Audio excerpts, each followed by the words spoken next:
Hari ni aku dikirim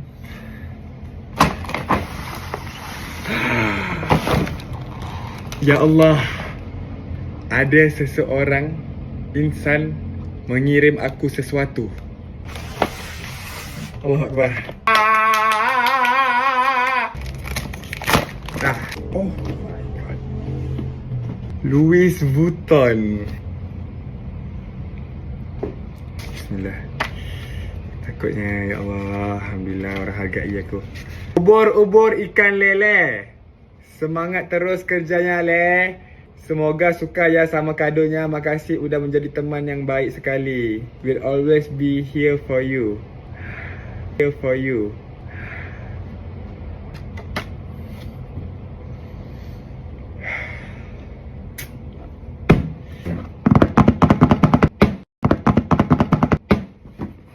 Bismillahirrahmanirrahim.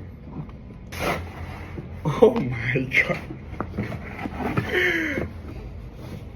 Lama.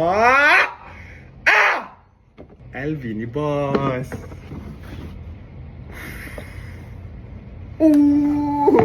Mahal ni, ya Allah. Niko! Ada orang kirim aku barang. Okey. Pergi kau lihat barangnya apa dulu. Ada orang kirim barang.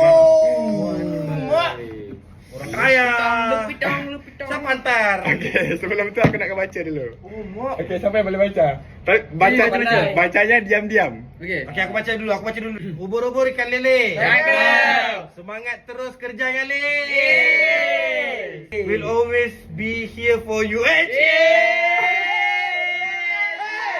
ready? Ready. Okay. Tengok lu, tengok lu. Okay. Tengok lu, tengok lu.